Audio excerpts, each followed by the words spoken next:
disciples s'approchèrent de Jésus et lui demandèrent « Pourquoi leur parles-tu en utilisant des paraboles ?» Il leur répondit « Il vous a été donné de connaître les mystères du royaume des cieux, mais à eux, cela n'a pas été donné. Car celui qui a quelque chose, on lui donnera davantage, et il sera dans l'abondance. Mais celui qui n'a rien, on lui enlèvera même ce qu'il a. C'est pourquoi j'utilise des paraboles pour leur parler, parce qu'ils regardent sans voir et qu'ils écoutent sans entendre et sans comprendre. Ainsi s'accomplit pour eux la prophétie exprimée par Ésaïe. Vous entendrez bien, mais vous ne comprendrez pas. Vous regarderez bien, mais vous ne verrez pas. Car ce peuple est devenu insensible. Ils se sont bouchés les oreilles, ils ont fermé les yeux, de peur de voir avec leurs yeux, d'entendre avec leurs oreilles, et de comprendre avec leur cœur, et de faire demi-tour. Je les aurais guéris. Mais heureux êtes-vous.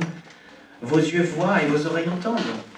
Je vous le déclare, c'est la vérité. Beaucoup de prophètes et de personnes qui font la volonté de Dieu ont désiré voir ce que vous voyez, mais ils ne l'ont pas vu. Ils ont désiré entendre ce que vous entendez, mais ils ne l'ont pas entendu. Amen.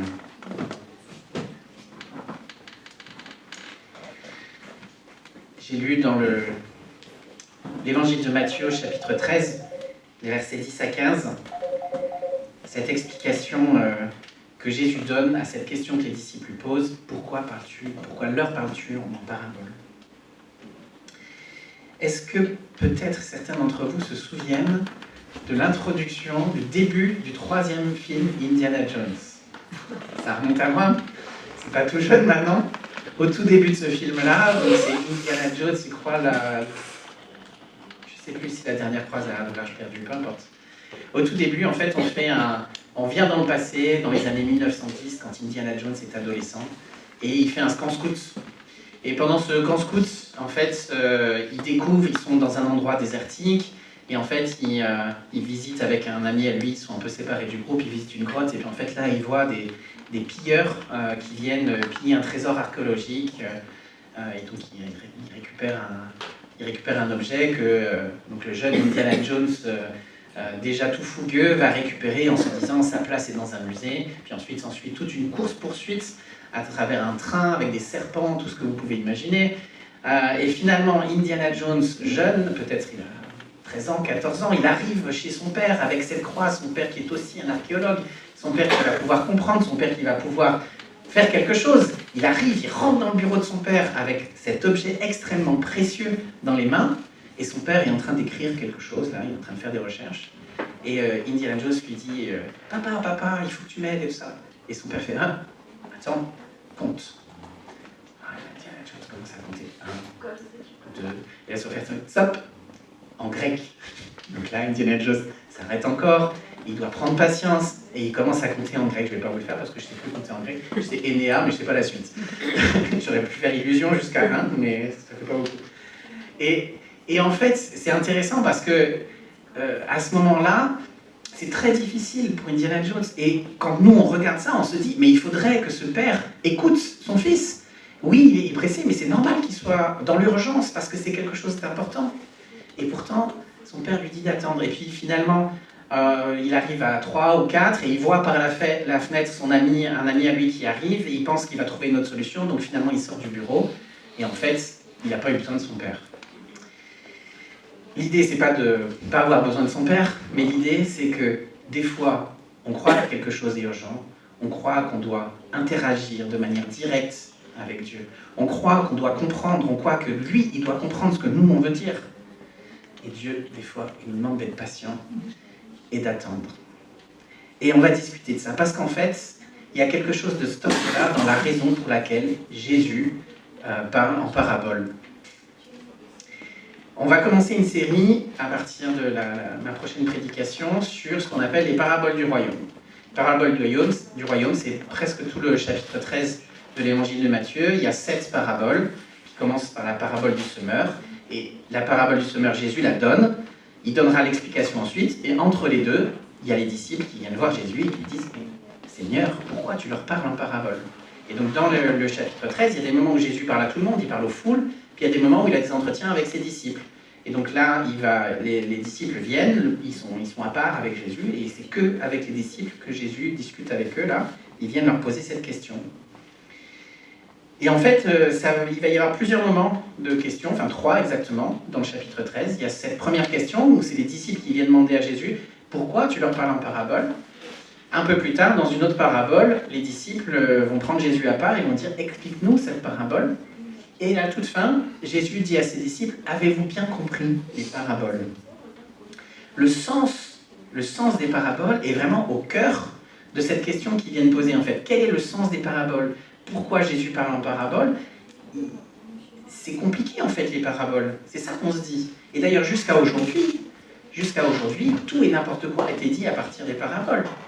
Vous connaissez peut-être, il y a une manière de lire les paraboles qu'on appelle, peu importe, je vous dirai si ça me revient, où en fait on essaie de trouver un sens spirituel à chaque élément de la parabole. Un certain Origène a commencé à faire ça, et donc du coup, dans la parabole par exemple du bon samaritain, il va dire l'âne c'est ça, la selle c'est ça, l'aubergiste c'est ça, le chemin c'est ça, les cailloux c'est ça, le soleil c'est ça, la poussière c'est ça. À chaque fois il donne un sens spirituel à chaque chose, et c'est joli, c'est fait classe. Sauf qu'en fait, c'est pas le sens du texte. Quand Jésus donne une parabole, il a un objectif et un enseignement. Des fois, on peut tirer des choses connexes parce que Jésus suppose qu'on sait que le royaume des cieux est comme ça, et donc du coup, alors après, on peut en conclure ça. Ok, mais globalement, quand Jésus utilise une parabole, le sens est important. Avez-vous compris ce que je vous ai dit ? Le sens de la parabole est important.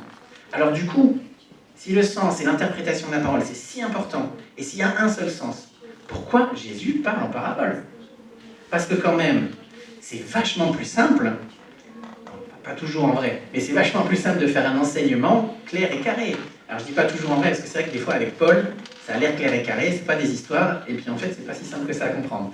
Mais on pourrait se dire, mais Jésus, mais pourquoi tu donnes pas des enseignements plus clairs ? Des trucs où c'est un peu plus carré, où il y a moins de variations d'interprétation, où au moins on voit ce que tu veux dire directement, que ce soit plus évident. Et puis il y a cette réponse choquante de Jésus, où il dit un truc qui nous semble injuste. À celui qui a, on donnera plus, et il sera dans l'abondance, et à celui qui n'a pas, on l'enlèvera, même ce qu'il a. C'est-à-dire rien, puisqu'il n'a déjà pas. Mais si c'était possible, on lui enlèverait encore.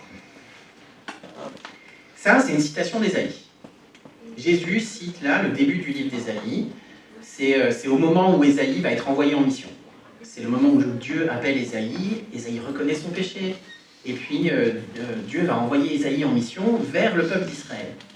Mais dès le départ, dès le début de sa mission, Ésaïe sait, de manière très claire, qu'ils ne vont pas entendre, et qu'ils ne vont pas répondre à son message. Parce que Dieu fait cette prophétie qui se réalise déjà du temps d'Ésaïe une première fois, puis une deuxième fois, de manière plus large et plus grande avec Jésus. C'est que le peuple auquel Ésaïe va parler, en fait, ils n'ont pas entendu. Et c'est ça qu'il faut bien lire dans la citation d'Ésaïe, c'est qu'ils ont bouché l'oreille, ils ont fermé leurs yeux, ils ont fermé leur cœur, parce qu'ils ne veulent pas entendre. Pourquoi ils ne veulent pas entendre ? De peur de changer, de peur de faire demi-tour. Et Dieu dit, c'est dommage, sinon je les aurais guéris.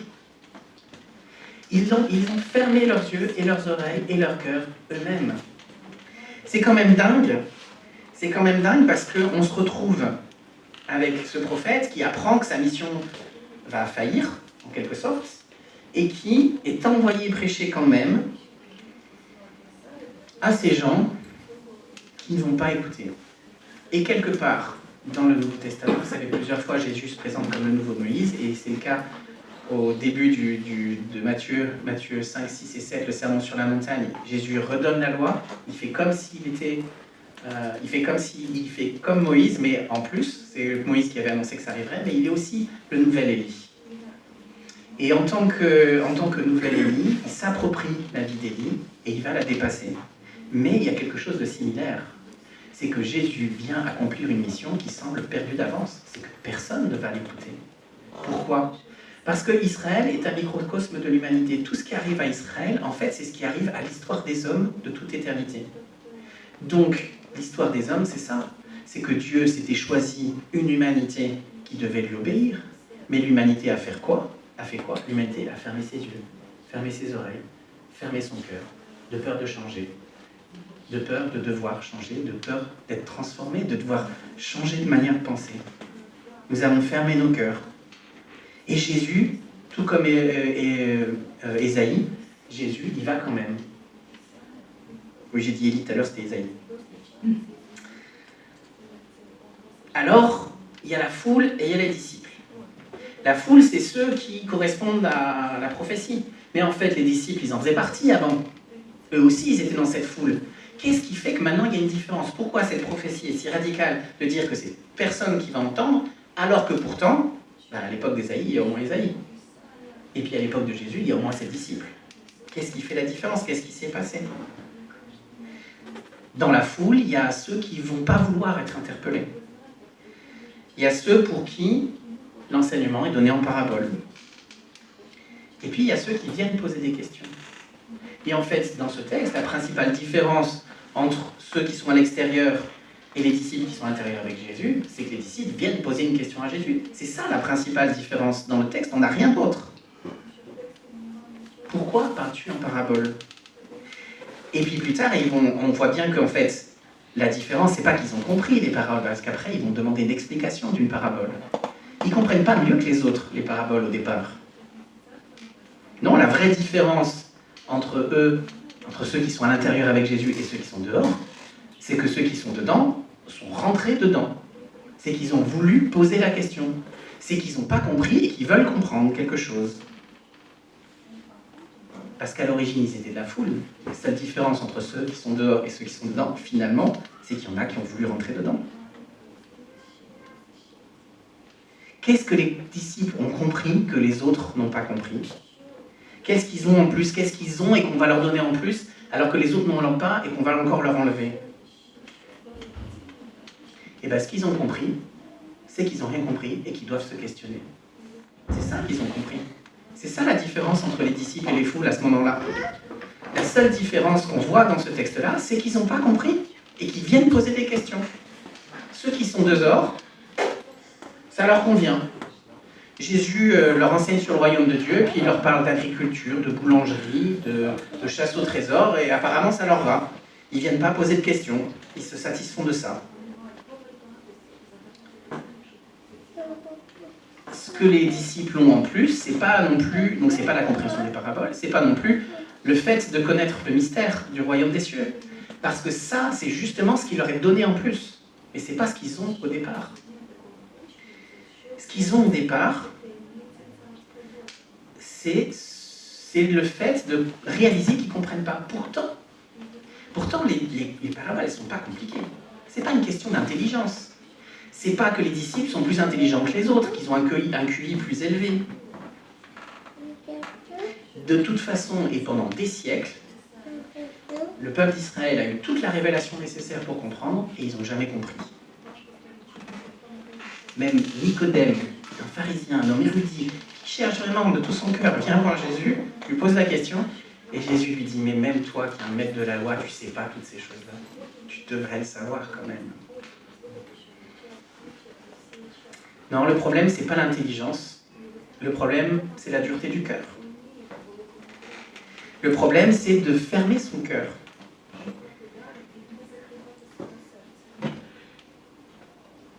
Pourquoi Jésus parle en parabole? C'est parce que puisque les cœurs de la foule en face de lui sont fermés, il ne faut pas qu'ils puissent comprendre quelque chose qui soit faux. Il ne faut pas qu'il leur donne un petit bout de texte avec lequel ils vont pouvoir entrer dans les mêmes débats qu'ils ont d'habitude quand ils viennent poser des questions à Jésus sur et oui, et si un homme, si une femme est mariée avec 7 hommes parce qu'ils sont tous morts les uns derrière les autres, avec qui elle sera mariée au ciel? Des questions stupides comme ça, pour essayer de savoir qui est le plus intelligent d'entre eux. Il ne faut pas qu'ils tombent là-dedans. Alors Jésus brouille un peu les pistes. Il brouille les pistes pour ceux qui n'ont pas envie de comprendre en fait. Et pour ceux qui ont envie de comprendre, eh bien en fait, ça suffira pour qu'ils aient envie de poser des questions. Il ne s'agit pas d'intelligence, mais il s'agit de confiance. Il s'agit de ce que le désir de croire, de ce que l'envie, de la soif, de la faim que Jésus a suscité avec la parole, que ça soit supérieur à la peur de changer. C'est ça la différence. Ceux qui ne vont pas rentrer, qui ne vont pas poser de questions à Jésus, leur peur de changer est supérieure à leur soif de comprendre. Et pour Jésus, enfin pour les disciples, pardon, la soif de comprendre a été supérieure à la peur de changer. Et alors ils sont entrés et ils sont venus poser une question. Tout ce qu'ils avaient en plus que les autres, c'est ça, rien d'autre. Rien d'autre que ce truc-là, ma soif est supérieure à ma peur. C'est tout ce qui a fait ça. Et franchement, ils ont eu du courage. Parce qu'à ce moment-là du texte, dans l'évangile de Matthieu, les chapitres précédents, on nous montre que l'opposition monte face à Jésus. Et que ça devient compliqué de dire « je suis disciple de cet homme-là ». Parce que l'opposition monte. Jésus s'affirme comme celui qui va être le roi de ce royaume, mais un royaume où on guérit, un royaume où on chasse les démons, un royaume où tu dois changer pour aimer. Et alors, en face de lui, l'opposition des religieux se lève. Petit à petit, ça devient dur. Mais face à ça, ce qui empêche les gens de venir à Jésus, c'est en réalité la peur de Dieu. Et alors, ils ferment leurs yeux, ils ferment leurs oreilles, ils ferment leur cœur. Et pour les disciples, le désir de croire est supérieur à cette peur. Ils étaient d'abord du peuple. Mais en acceptant qu'ils ne comprenaient pas, en cherchant à comprendre, eh bien, à ce moment-là, au moment où ils cherchent à comprendre, ils sont déjà des disciples, alors qu'ils sont juste encore en train d'entrer avec Jésus. Alors, qu'est-ce qu'ils avaient de plus que les autres ? Cette soif supérieure à la peur. Qu'est-ce qu'on leur a donné en plus de comprendre le mystère du royaume des cieux ? Qu'est-ce que les autres n'avaient pas ? Eh bien, ils n'avaient pas la soif supérieure à la peur. Et qu'est-ce qu'on leur a enlevé et qu'ils n'avaient pas ? Eh bien, la possibilité de comprendre. En fait, Jésus leur enlève même la possibilité de mal comprendre, en vrai. Jésus fait une œuvre de séparation. En fait, en utilisant des paraboles, il brouille les pistes pour que ceux qui n'ont pas envie de croire ne puissent pas s'approprier son enseignement. Mais dans ces paraboles, il y a suffisamment de choses. Vous savez, dans les paraboles, il y a toujours un truc un peu choquant. Comme on parlera la prochaine fois, ce semeur qui jette des graines de partout. Personne n'a jamais vu un semeur jeter des graines de partout. Il y a toujours un truc choquant pour nous stimuler, nous faire réfléchir. Et ceux qui ont soif vont trouver là-dedans, dans cette image, tellement banale finalement, mais un petit peu qui sort de l'ordinaire, ils vont trouver là de quoi casser leurs idées préconçues sur le royaume des cieux et venir poser des questions à Jésus. C'est pour ça qu'il y a une œuvre de séparation qui se fait. On l'avait déjà vu quand on avait étudié les signes en Jean. Les signes sont des miracles, ou en tout cas des actes que Jésus a faits et qui ont un sens au-delà du miracle. Jésus, à travers les noces de Cana, enseigne quelque chose du royaume des cieux. Il enseigne la joie. On passe du rite de purification à la joie de passer du temps ensemble et d'avoir du vin, parce que le royaume des cieux, c'est aussi la joie, et qu'au ciel, ça sera la joie. Il y a un enseignement, il y a un signe, dans les signes, il y a un enseignement qui provoque une séparation. Il y a ceux qui vont avoir envie de comprendre, qui auront plus envie de comprendre que peur de changer, et puis il y a les autres qui ne comprendront pas et qui passeront leur chemin. Ou qui voudront faire Jésus roi pour qu'il leur donne du pain, ou qui voudront le tuer plus tard. Ceux qui ont envie, ils vont avoir ce truc qui va leur faire dire plus tard, à qui irions-nous ? Tu as les paroles de la vie. Beaucoup des disciples qui étaient là, en fait, ont été disciples pendant un temps, puis finalement s'en sont allés. Et Jésus leur dit, mais vous aussi, vous ne voulez pas vous en aller à ceux qui restent ? Il leur dit ça. C'est Pierre qui répond, Seigneur, à qui irions-nous ? Tu as les paroles de la vie. Et ce qui est fou, c'est qu'il y a plein de choses qu'ils n'ont pas compris. À ce moment-là, ils n'ont même pas encore compris que Jésus est Dieu. Ils n'ont même pas encore compris ça. Et pourtant, dans tout ce qu'ils n'ont pas compris, il y a cette soif qui est supérieure à ce qui pourrait arriver s'ils suivent Jésus. Et qui est là et qui font qu'ils vont continuer. Jésus crée cet espace à travers la parabole où ceux qui ont vraiment soif vont pouvoir venir auprès de lui et qui va séparer entre les disciples et la foule. Quelles sont, moi, mes certitudes sur le royaume des cieux que Jésus doit casser et pour lesquelles il ne peut pas me parler avec un langage normal. Sinon, je vais, moi, mettre le royaume des cieux dans mes petites cases à moi, comme l'auraient fait les gens de la foule. Pourquoi à moi, Dieu devrait-il parler aussi en parabole pour m'éviter de rester dans mes idées préconçues, pour me stimuler, pour me pousser à avoir plus soif que peur de changer?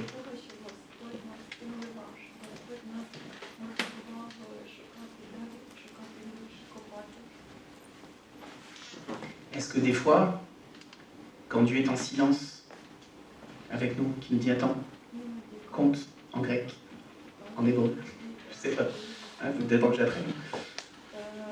Quand des fois Dieu nous laisse aller,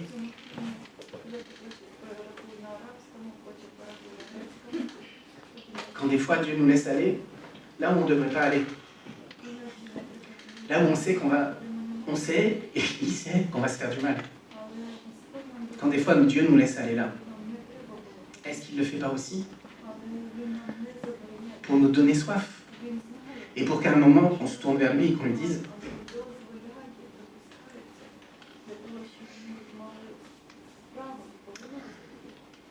je vais y arriver.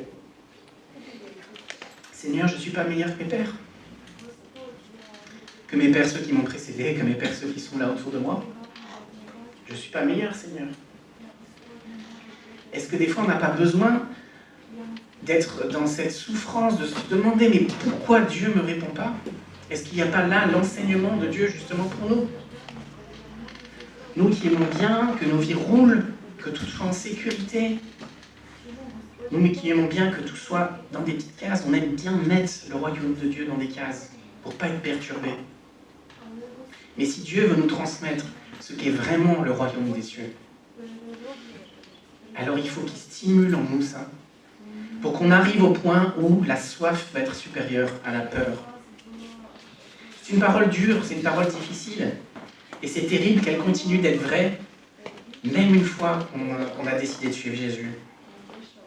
Parce que même une fois qu'on a décidé de Jésus, on a besoin toujours et encore de ça. Parce qu'on s'installe vite dans notre petite vie chrétienne. C'est pas qu'on fasse quelque chose de mal. C'est mauvais spirituellement, mais c'est pas qu'on ait besoin de s'accuser et de se flageller. C'est la réalité du cœur humain. Si vous avez bien compris que notre cœur sera toujours soumis au mal tant que Jésus ne sera pas revenu, il faut bien que ça se manifeste quelque part. Et la réalité la plus forte sur le mal, c'est qu'en fait, c'est un angle mort pour nous et qu'on ne le voit pas. D'où l'intérêt de la communauté, d'où l'intérêt de l'Église, parce que c'est dans les relations et les difficultés, même des fois que nous avons avec les uns avec les autres, c'est dans le regard des autres, dans leur réaction vis-à-vis de nous, qu'on va voir ce qu'on est incapable de voir nous-mêmes. Parce que c'est la force du mal, et c'est pour ça qu'on avait absolument besoin que Jésus vienne et qu'il meure pour nous. Ce dont on est sûr, ce dont je suis sûr, c'est que oui, il m'a été donné de connaître le mystère du royaume des cieux, comme je crois à chacun d'entre vous. Je ne le connais pas encore parfaitement. J'en connais même en vrai pas grand-chose. Mais je sais que Jésus est à l'œuvre. Je sais qu'il prend soin de moi aussi par le silence, aussi en me mettant dans l'incompréhension, pour stimuler ma soif et que ma soif soit supérieure à ma peur. Parce que s'il ne le faisait pas, c'est sûr à 100%, ma peur serait trop grande. Ma peur serait trop grande de devoir changer, de devoir m'arracher au... Vous savez, Adam et Ève, ils sont dans leur buisson, dans les ténèbres de leur buisson. C'est une image incroyable, tellement forte. C'est confortable.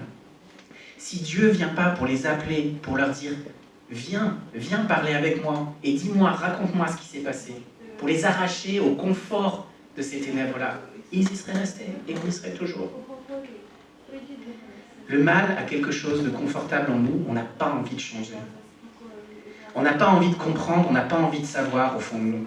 Et on a besoin, et c'est dur, mais on a besoin que Dieu se taise parfois, qu'il nous laisse rentrer dans le mur parfois, qu'il nous laisse dans l'incompréhension pour qu'on vienne poser des questions et qu'on soit comme les disciples et que en nous, la soif de Dieu soit plus forte que la peur.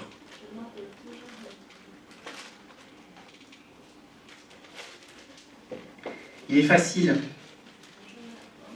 très facile de ressembler à un chrétien. C'est très facile, on y arrive tous, on le fait tous. On a une religion, qu'on le veuille ou non. La religion n'est pas forcément mauvaise. La religion, elle est mauvaise quand on la sert et quand elle perd son sens spirituel. La religion, elle est mauvaise quand, pour la maintenir telle qu'elle est, on va empiéter sur les principes de l'Évangile. À partir du moment où deux chrétiens se réunissent 2 fois, ils ont une religion. On va avoir des habitudes, on va se réunir tous les jours, toutes les semaines de la même manière, on va s'asseoir plus ou moins aux mêmes places, même si je vois qu'il y en a qui changent. On va chanter les mêmes chants de la même manière, avec un déroulé, etc. Tout ça, c'est notre religion. Mais notre religion porte du sens, parce que derrière, il y a notre foi. Et s'il fallait, on changerait.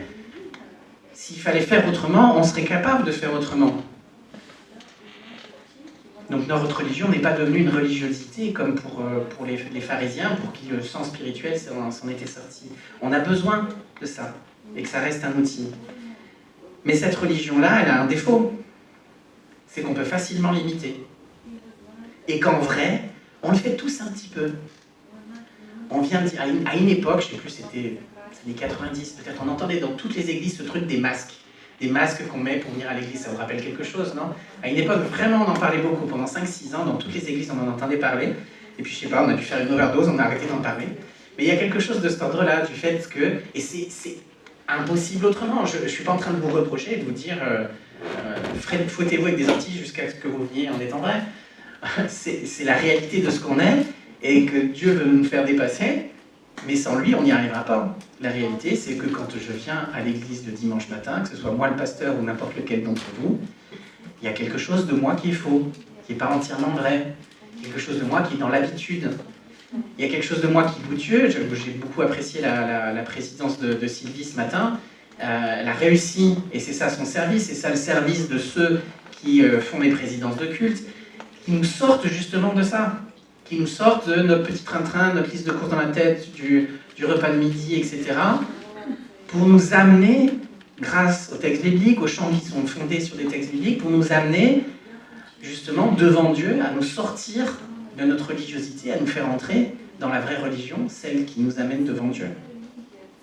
C'est facile de faire semblant, mais il y a des choses qui nous aident. L'Église nous aide, ce qu'on vit au temps de culte, ça nous aide. Des fois, les choses que Dieu met en place dans nos vies pour nous aider, c'est des fois le silence, ou l'épreuve, ou juste de nous laisser entrer nous-mêmes dans l'épreuve qu'on va se donner à soi. Parce que c'est là, du milieu de ça, que peut-être va naître en nous cette soif qui sera supérieure à la peur. Est-ce que toi, aujourd'hui, ta peur est supérieure à ta soif? Ou est-ce que c'est ta soif qui est supérieure à ta peur? C'est une question qu'il faut se poser de temps en temps. Encore une fois, ce n'est pas à notre charge. C'est le boulot de Jésus et du Saint-Esprit. C'est lui qui va faire ça en nous. Mais peut-être que ce matin, quand tu entends ce message-là, c'est une manière pour lui de te parler. C'est pas moi qui te parle, peut-être, ce sera lui, dans ton cœur. Pour te dire, aujourd'hui, est-ce que tu entends Dieu? Est-ce que tu as envie d'être guéri? Est-ce que tu as envie d'accepter cette situation, ce silence? Est-ce que tu as envie de venir vers lui, lui poser des questions, tendre les mains, dire Seigneur, j'ai besoin de toi. Alors aujourd'hui, si tu entends sa voix, s'il t'appelle, si par son silence, par tes circonstances, tu réalises que Dieu est en train de faire ça avec toi, alors fais comme dit le psaume. Il est bon d'attendre. Il est bon d'attendre, je ne sais plus comment c'est exactement. Il est bon d'attendre que Dieu parle en silence. D'attendre en silence devant Dieu. D'être juste là, bien devant lui. C'est son job. Tu n'as pas à créer la parole de Dieu pour toi. Tu n'as pas à créer l'amour de Dieu pour toi. C'est son job pour toi. Donc si aujourd'hui, tu entends sa voix, tu entends ça, je t'encourage à prendre du temps, à prier. Je vais vous donner un petit moment maintenant, un petit moment de méditation. Dans votre cœur, dites au Seigneur combien vous avez besoin de lui. Amen.